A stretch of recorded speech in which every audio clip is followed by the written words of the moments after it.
Hey, fight fans, welcome back to Carlo Prusa MMA. And today I am with a special guest. My guest today is a collegiate wrestler. He is a professional mixed martial artist, and he is about to make his debut on the Dana White Contender Series. In just a few weeks here, he is one half of the main event for the first episode of the latest season. He's taking on Mansur Abdul Malik. He is Mr. Wesley Schultz.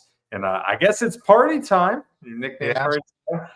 Let's have a party here. So, Wes, first off, we're only a few weeks away. I mean, a big contest for you and so many others that are on that card. Your shot to show Dana White what you're made of. Your shot to maybe get one step closer to getting that UFC contract and living out your dreams here. What's the mindset like knowing we're just a few weeks away from going to action? Man, just putting those last finishing touches, the cherry on top of the sundae. Just finishing sharpening those last few bits of the blade of that knife. You know what I mean? Nothing crazy. Just it's maybe a few more hard days, and then start thinking about that weight cut. Now, do you remember where you were when you got the phone call that you were going to be on the Contender Series? Yeah, I was in my apartment in Milwaukee, and my coach was telling me about who I was going to be fighting. He had not yet said the promotion. And so I was thinking it was like another LFA fight. I was like, motherfucker. Like, I like fighting for them, but I kind of thought my last one had done it. And then he's like, Contender Series. And I was thinking, hell yeah. Obviously, I mean, that's something that so many people want to do. So many fighters in your shoes aspire to get there. Is a clear pathway to the UFC. I think so many people watch MMA in this day and age, but I think very few people realize the struggles and the sacrifices that have to be made to get to the big shows. Obviously, when you're battling it out on the regional circuit, you're not making millions of dollars to fight. A lot of guys have part-time jobs. They have families to manage, and they get punched in the face and have to train really hard. They do all that on the side. What made you stick through it? What is your motivation? What helps you eliminate these sacrifices or try to mitigate them as much as possible? Well, it's a full-time job that pays like an expensive hobby. So, I mean, it costs you more money, at least for most people. Definitely costs me money to do this on the regional scene. But just having a work schedule that surrounds my training and not the other way around really helps. And just enjoying it. Like, even if I didn't want to fight professionally, I'd still have to be training. I'd have to be getting on the mats. It's part of me at this point. And I really couldn't stop doing it. In addition to being a great mixed martial artist, I mean, you have that wrestling background. Obviously, you're a state championship wrestler. You did really well in high school. You got to wrestle as well collegiately, University of Wisconsin lacrosse. Did that foundation of wrestling, did that help you get into mixed martial arts? Yeah, it definitely did. Actually, I was just looking through, because I'm at my parents' house right now. I was just looking through an old, like a college, like kind of like a notebook or whatever, like an organizer.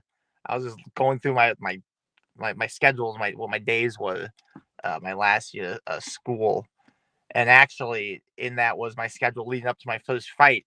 I forgot I'd had a test on the weigh-in day before that, and I previously I thought that it was prior. I weighed in and then went to no, I did the test and went to the weigh-in. And I looked at the organizer, and it turns out I weighed in then went to go do the test. So if I've ever told that story before, I've definitely been telling it wrong. But I forgot where I was going with that. Oh yeah, no, it helps getting into it though, because you have something to fall back on. I couldn't imagine starting this sport and just sucking everywhere. So you can hide nowhere. At least starting out striking, even if you're not great at like subs or controlling people on the ground, just being able to like threaten takedowns can just give you some breathing room. But this is like, I've seen new guys in gyms just get fucking crushed everywhere. And I couldn't imagine doing that straight for 2 years. However long it takes someone to become proficient at fighting. if that makes any sense. Did you find the jiu-jitsu, did you find that was an easier transition with having that strong wrestling background? Yeah, absolutely. Absolutely. Just having the, like, a good wrestler has like a completely different build than your average jiu-jitsu or striker for the most part. I feel like the way more tense all the time, and a lot more of like a Haas build versus maybe like a more like smooth jujitsu. Or I always think of strikers that are built like birds. They're kind of light and just fucking quick and fast, but still strong. But it's just different type of strength. You know, you've had a really good run in the LFA. I mean, you put on some dominating performances. I mean, your wrestling has been on full showcase. Do you really feel like with that strong wrestling ability, do you really feel like you can use that to drive your fights? Yeah, I mean the biggest thing with my wrestling is that I'm not afraid to get taken down. So I can go out there and throw stupid kicks and mix it up a bit, and I really don't give a shit if I get taken down or even if I get launched. I know how to fall. Versus some people, they get taken down, they kind of stick. They stick on their back like a turtle. And I've had a few fights where maybe I stayed on the bottom longer than I should, but that was more of an IQ thing instead of like not being able to get up or maybe being exhausted. But I mean, that happens, and there's a difference between being tired and just simply not knowing how to get up. You know, last time you were on LFA, you took on Adlin Benson, picked up a great victory earlier this year. You're able to get him down, and you finished off with the ground and pound. Walk me through that finish. When you had him down, at what point did you think, you know, maybe I could put him out here with the strikes? Man, I was just trying to kind of wear him down and maybe open up some cuts with some bows. I think he tried. I forgot how I got in the mount, but he got scrambly at one point, which I was able to get into the mount. And I guess I didn't really realize how hard I could hit from that position because obviously you're not throwing fucking rockets at your training partners in the gym. If I get on top of someone, I'll let them know I can hit them. Maybe hit them with a little oomph every once in a while, but I'm not throwing fucking bombs. And with his head wedged up against the fence, I was really surprised at how much force I was able to generate and put into his skull. Uh, so yeah, that was interesting. Hadn't done that before. You know, following that victory, did you have a good feeling that the next one would be the Contender Series? I did just. Uh, I mean, I guess I didn't really show too much on the feet. Actually, nothing. Although you can't blame me. 6'7". I don't want to get fucking booted in the face by a 6'7" guy. That'd blow. Uh, but I think I just showed good composure, good game plan, good execution, and with a fucking nasty finish. Like that's what they want to see. So I didn't really see any reason to be looking for any more regional fights right off the bat. I was just thinking like, okay, I'm in a good spot. I can probably wait this out, and I didn't have to wait long. So not only did you not have to wait long to get a Contender Series spot, you also managed to get the main event. When you figured out that, did that add some extra excitement to this? Yeah, I didn't know about that until probably like a month ago when they announced it on. It was one of the UFC cards. I got a bunch of texts from friends, and I was like, "Oh shit, that's pretty fucking cool." So they like one of us. I don't know which one they like, but the UFC likes one of us. For your opponent, you're taking on Mansur Abdul Malik. He's had a great run in the sport, undefeated professional mixed martial artist. A guy who did things a little different. He's only had one amateur fight and was able to make that pro transition and, you know, about to fight you on the Contender Series. Overall, what do you think of him as an opponent? Man, he seems to be a powerful dude, high voltage. Just gets in there, gets it done. So I mean, I think we're gonna have a pretty fucking crazy first round. I think a lot of shit's going down that first round. I I I don't think this fight's gonna flush out. I think it's maybe two dudes going in there trying to fucking get that contract. I mean, especially uh, just what's on the line. What's at stake.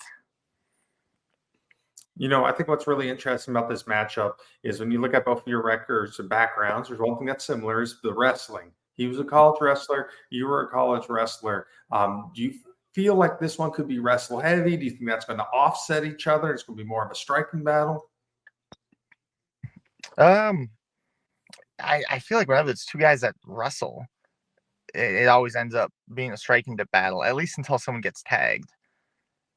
I mean, I can't say how it's going to go, but I feel like that's a pretty healthy assumption that we're gonna bang it out at least for the first couple minutes on the feet.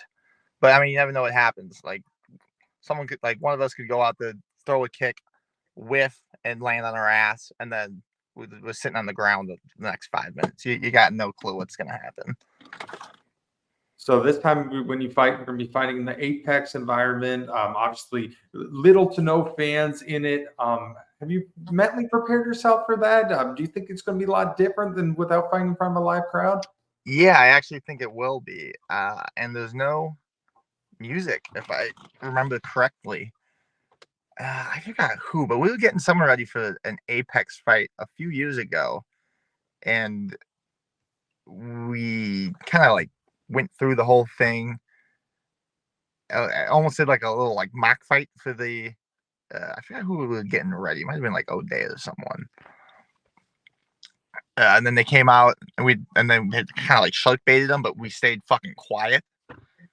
And like that's just. I mean, I'm sure it'll be weird, but I'm just hoping it doesn't feel like the practice room. Like I'm hoping it still feels like a fight. You know what I mean? Do you think that the overall communication from the corner, do you think when you take out the fans, do you think you're going to maybe benefit from that? Do you think you'll be able to communicate with them a little better? Oh, absolutely. I mean, I'll have a mouth guard, and so hopefully it'll be them communicating with me. But yeah, and man, it's weird, and it's a one-off thing too. So it's a weird thing to like. Do you want to train for that? Do you want to adjust what you do based upon that? Because this is like technically a contender series debut, but the goal is to have this be a one and only debut and then move on. No, absolutely. I mean, the Contender Series is something that, it's relatively new, I guess maybe 6, 7 years old, new now, but you keep seeing all these guys emerge from the Contender Series, becoming champions, becoming ranked opponents. Do you feel that in this current stage and day and age of mixed martial arts, is this the main pathway that guys want to go into? Obviously, you have the Ultimate Fighter, you can do the reality show, you can do maybe a last minute fight, but do you think to try to get there is a contender the best option for fighters? I think so. You get the most exposure on the Ultimate Fighter, I believe, but you got to do 2 fights. You're out there for like a month, and you might be fighting guys that you're training with, which I mean, I think that's fucking weird, but to each their own. And you can get a guaranteed contract, 3-fight, 4-fight contract if you take a short notice fight. But then you might be fighting a killer right off the bat. They have no production invested in you. If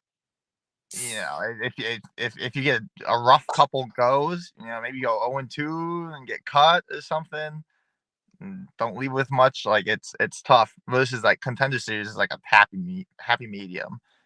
You can get your story out there.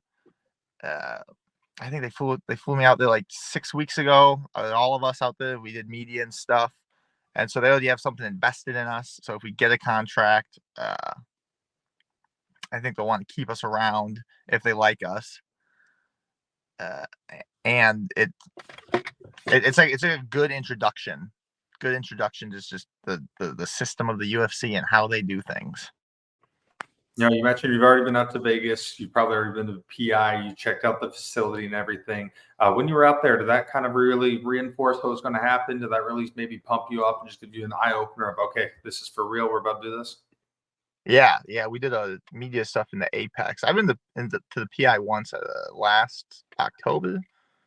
O'Day Osborne took me and a few of my teammates. He had this tour at he used to train at Pura Vida. That was pretty fucking cool. But yeah, going on my own account, the driver having my fucking name on the little iPad. But that was pretty neat. That was cooler for me than I'd like to admit.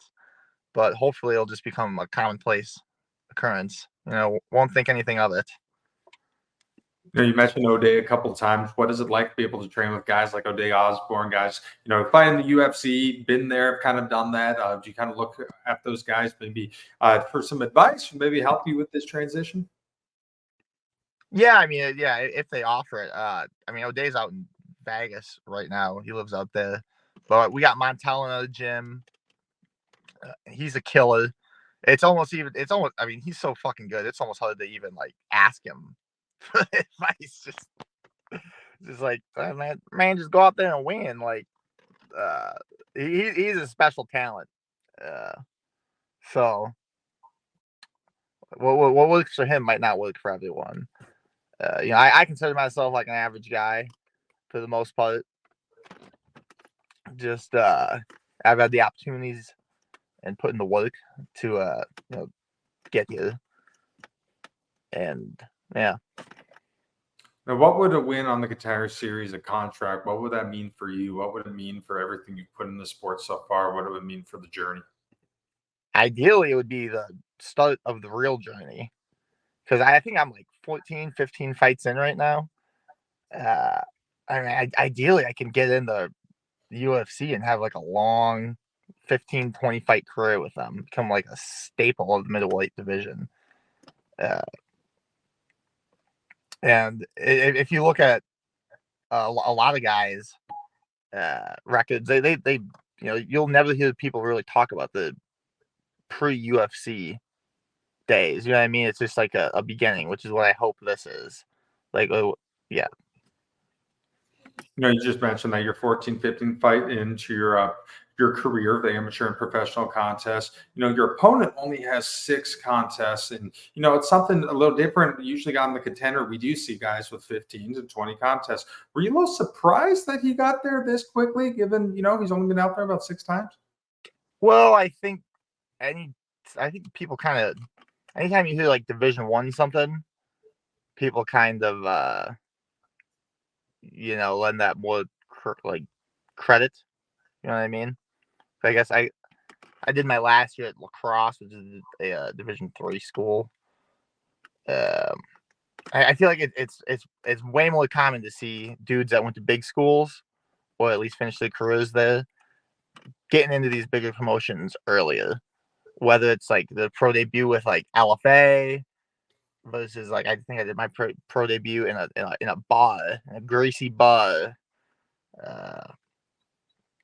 Or maybe they're getting into like Bellator after like 2 fights at PFL or something.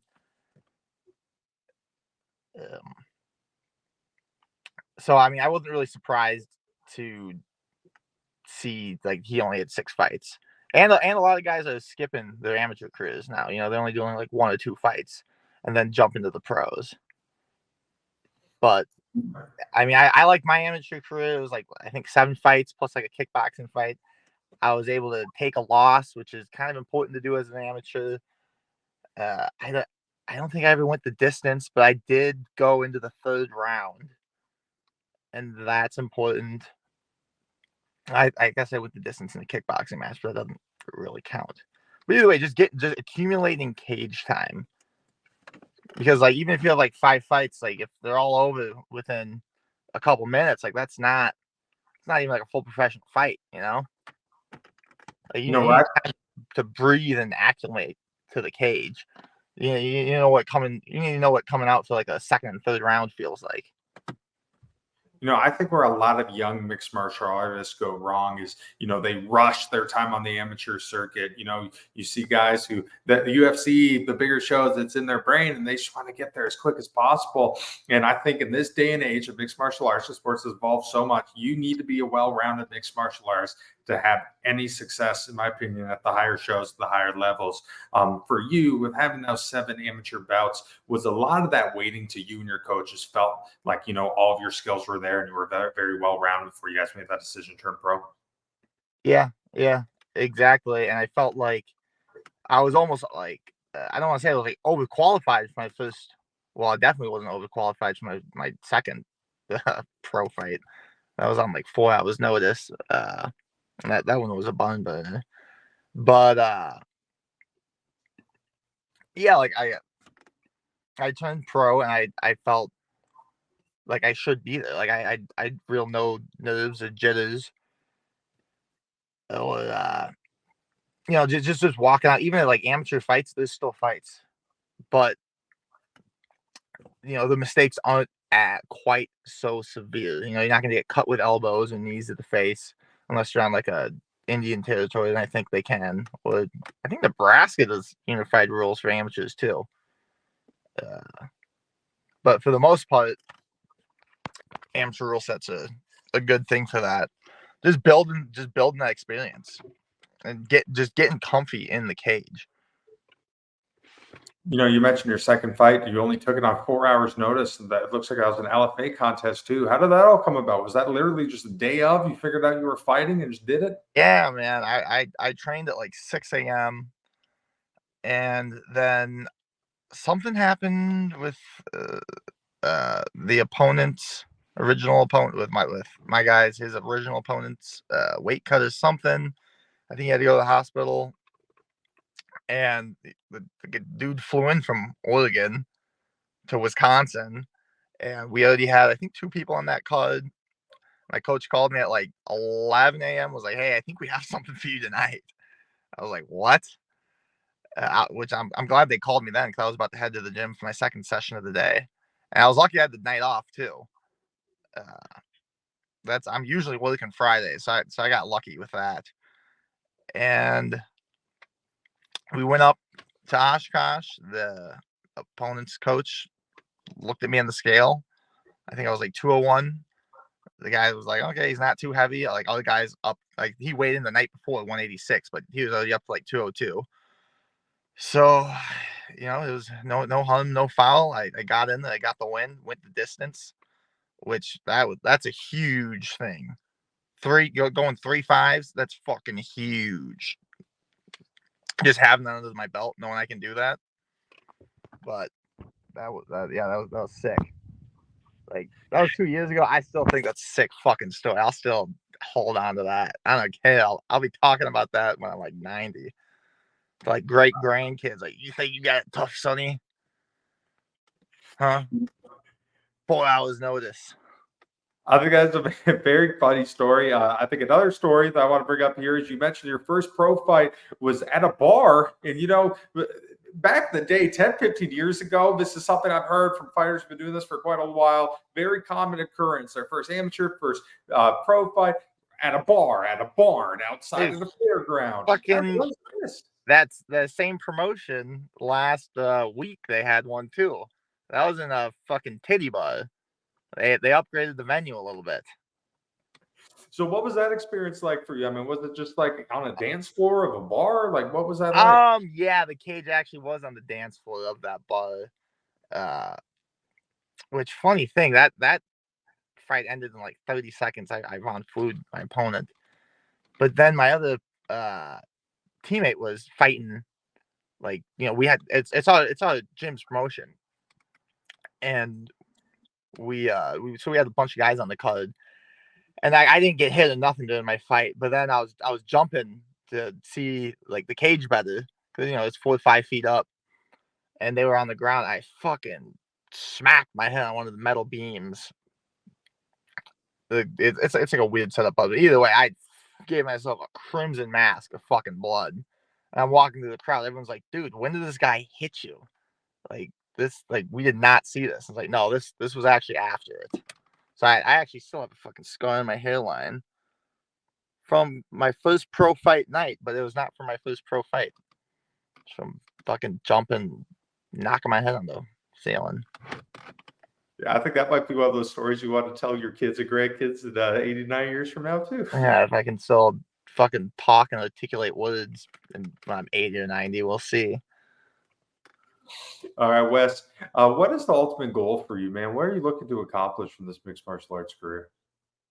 Well, I want to take it as far as I can, but first, I I hate when motherfuckers say they want to be like champion of the world or something. Like I always see this in wrestling. Someone would say like it'd always be like a fucking second string guy, a dude with like a not even a winning record, say like, oh, I'm gonna be a national champ this year. This is the year, and they go fucking 0-2 at regionals.